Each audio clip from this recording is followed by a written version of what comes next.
Welcome, dear thrill seekers and the curious, to the realm where the ordinary meets the eerie. Join us around the campfire for this next tale if you dare.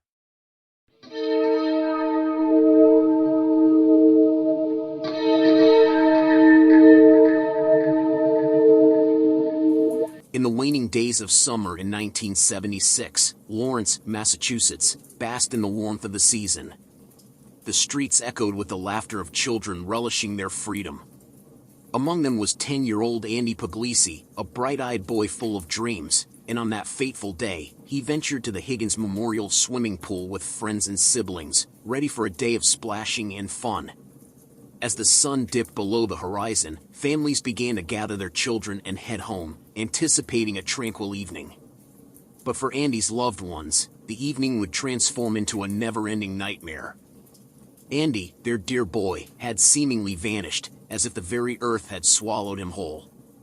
The aura of dread deepened when it was discovered that 5 registered child sex offenders had been in the vicinity on that ominous day. Yet, the elusive link between their presence and Andy's disappearance remained a puzzle, one that would torment investigators for over 4 decades. More than 45 years later, the case of Andy Puglisi endures as one of the most perplexing and heart-wrenching missing children mysteries of the 1970s. It's a riddle that has haunted generations and defied resolution. Rewinding to August 21, 1976, the day began like any other summer's morn. Andy, his 4 younger siblings, and their friend Melanie Perkins, age 9, embarked on a short journey to the nearby pool, an oasis of joy amidst the stadium housing projects. The pool beckoned with the promise of adventure, mere steps from Andy's home. A simple 15-cent admission granted entry to endless hours of laughter and camaraderie.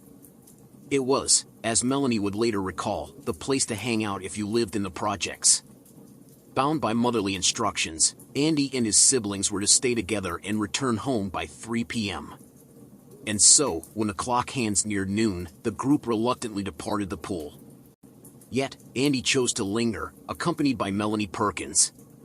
An uneasiness hung in the air as Melanie, inexplicably anxious, requested her 11-year-old brother, Jeff, to accompany her on the walk home. The time was approximately 4:30 p.m., driven by hunger pangs. Andy remained behind, reveling in the allure of the pool. His green swim trunks fluttered in the breeze as he chatted with friends, blissfully unaware that this ordinary moment would become etched in history as the last time Melanie would ever see him. As the day progressed, the mystery deepened. At around 3:30 p.m., Andy made a phone call home, speaking briefly with his brother Michael, the contents of their conversation forever shrouded in silence. Melanie recalled seeing him playing with their friends at roughly 4:30 p.m. A lifeguard confirmed Andy's presence half an hour later. However, as the clock inched towards 5:45 p.m., darkness began to descend on the Higgins Memorial swimming pool, both literally and figuratively.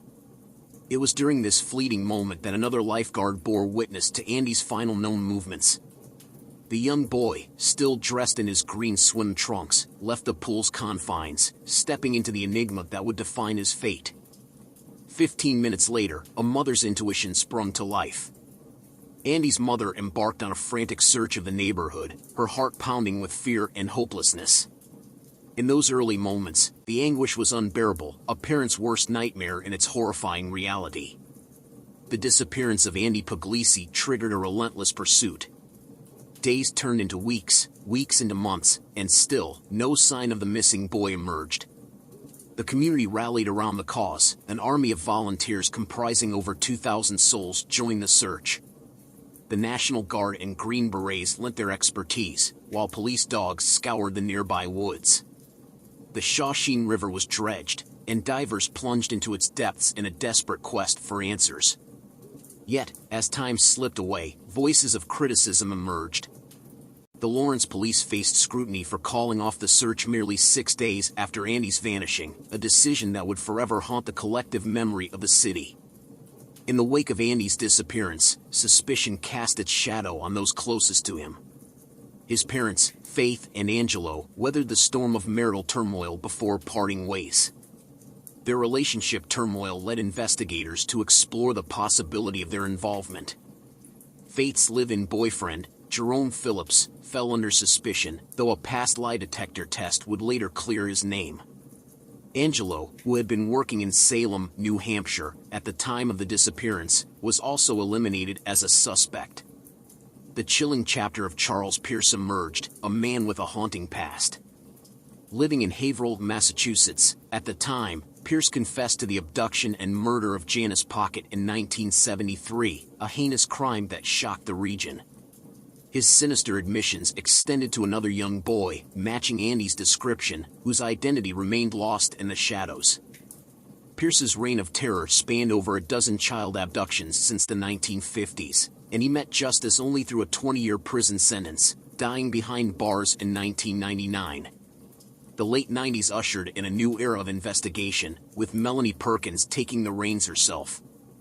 Her pursuit led her to Gary Thibodeau, a neighbor living in the same housing complex as Andy and Melanie.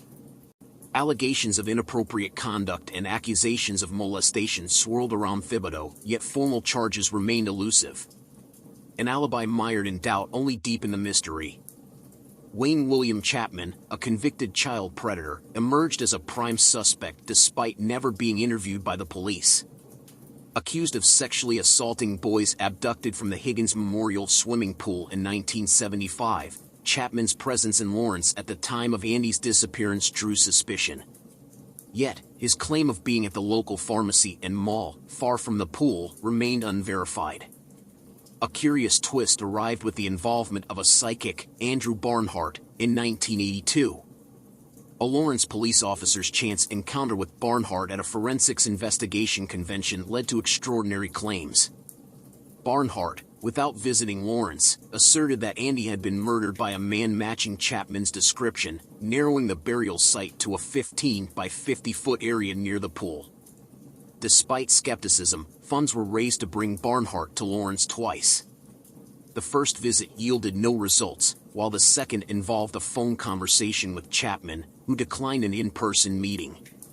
Barnhart departed, taking some of Andy's personal items, promising to assist, but vanished without a trace, leaving behind unanswered questions. In 1998, two locals, Alan Roy and Tony, came forward, shedding light on another bizarre discovery. Exploring the woods near the Higgins Memorial Swimming Pool a year or two after Andy's disappearance, they stumbled upon a 4-foot-deep, rectangular hole large enough for Roy to crawl into. This eerie finding, swiftly covered up, sent shivers down their spines. The years passed, but the memory of Andy Puglisi remained etched in the hearts of his family, friends, and the Lawrence community. On September 5, 2021, the 45th anniversary of his disappearance, loved ones gathered at the Higgins Memorial Swimming Pool for a poignant vigil. Angelo Puglisi Sr. delivered an emotional speech, and Melanie Perkins implored Lawrence residents to illuminate their porch lights in remembrance of her lost friend. The determination to solve Andy's case continued to burn brightly. In 2020, Massachusetts State Police renewed their commitment to uncovering the truth. The International Center for Missing and Exploited Children funded an age-progressed photo of Andy, a symbol of hope in the enduring search for answers. As the years roll on, the enigma of Andy Puglisi's disappearance remains unsolved, casting a long shadow over Lawrence, Massachusetts, and a haunting question that lingers: what happened to Andy Puglisi on that summer day at the Higgins Memorial Swimming Pool in 1976? The truth, still elusive, leaves an indelible mark on all those who yearn for resolution in this enduring mystery. As we draw the curtains on yet another chilling journey into the depths of the unknown, I want to extend my gratitude to all you brave souls who joined us on this expedition. Don't forget to hit that subscribe button and ring that bell. You'll be the first to know when we unearth our next chilling chronicle. Until then, stay curious, stay cautious, and never stop exploring the realms of the macabre and the miraculous. Signing off from Creepy Tales and Curiosities. Remember, the night may be dark, but there's always a story waiting to be uncovered. Good night, and pleasant nightmares.